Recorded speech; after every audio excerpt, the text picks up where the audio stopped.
大谷義次の生涯。どうする家康に学ぶ日本史。石田三成に命を捧げた盟友。大谷義次は関ヶ原の合戦で裏切り者が続出する中、石田三成との真偽を貫いて戦い、最後は自害した。大谷義次の生涯を詳しく見ていこう。大谷義次の出生については諸説あるが、1565年永禄8年に六角氏の旧臣大谷義房の子として生まれたとする説が有力である。義次の通称は紀之助で、最終の関東は刑部の将で大谷刑部とも呼ばれている。義次の母が大政所または高台院の縁故者であったが、義次は石田三成の推薦を受けて豊臣秀吉に取り立てられて小姓となっている。やがて三成の取りなしで越前鶴が5万7千石の領主となって軍奉行にまで出世した義次は、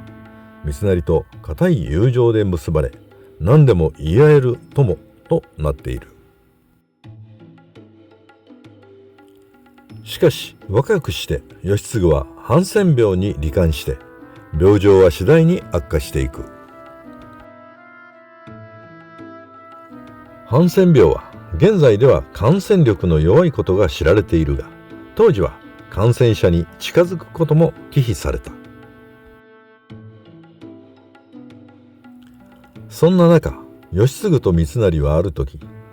れ立って千利休の茶会に出席する。茶の回し飲みで先に飲んだ義次が誤って鼻水を茶碗の中に落としてしまう。しかし三成は何事もなかったようにその茶を飲み干したという。この三成の振る舞いに感動した義次は、三成とは生死を共にすることをこの時に誓ったと言われている。秀吉は自らの死期を悟ると、五大老五奉行を設置して秀頼の行く末を皆に託した。1598年慶長3年、豊臣秀吉が死去すると、豊臣家と徳川家康との仲が険悪となる。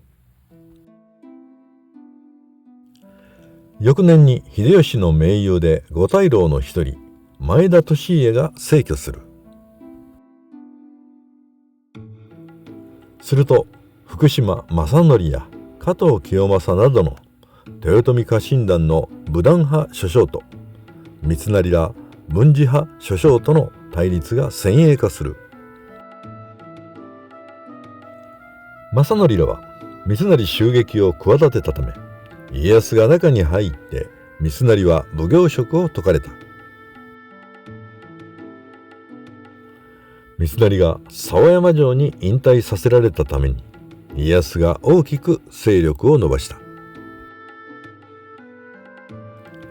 1600年慶長5年、上杉討伐のために家康が挙兵する。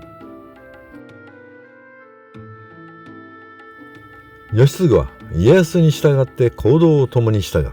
途中から三成に何度も使者を送って三成も家康に従うよう説得している。すると三成は相談があるからと義次に沢山城へ立ち寄るように伝えてきた。一抹の不安を感じながら沢山城を訪れた義次を三成は喜んで迎えた。そして二人っきりになると、三成は盟友義次に家康打倒のために挙兵する計画を打ち明けるのである。再三説得を続けてきた義次は三成を翻意させることが無理だと知ると、家康と戦う決意を固めた。戦うからには勝利を目的とした義継は、沢山城での軍議で三成ら諸将に対して次のような厳しい発言をしている。H 才覚においては三成に並ぶものはない。しかしいかんせん三成には人望がない。家康は250万石に及ぶ大大名である。わずか19万石余りの三成が戦える相手ではない。ここは西軍の総大将には毛利輝元殿にお願いすべきだと義継は訴え、諸将らの同意を得ている。三成らは当初、家康を小牧・長久手付近で迎え撃つ計画を立てた。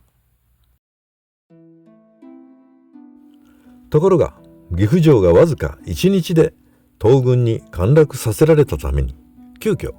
関ヶ原で戦うことになる。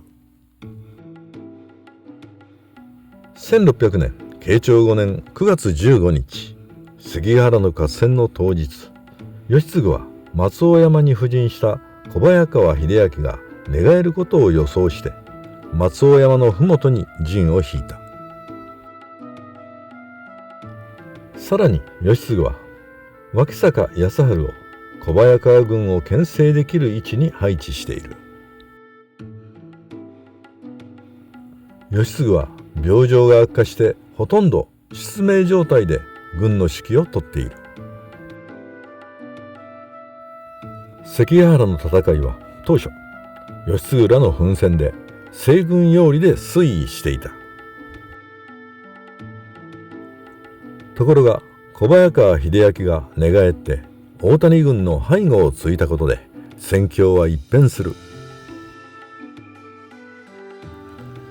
さらに小早川軍を牽制するはずであった脇坂軍まで寝返ったことで大谷軍は総崩れとなった。最後を覚悟した大谷義継は側近の湯浅五助に我が首を敵に渡すなと叫ぶと切腹して果てたという。自害した義継の首は湯浅五助の手により関ヶ原に埋められ、東軍側に発見されることはなかったという。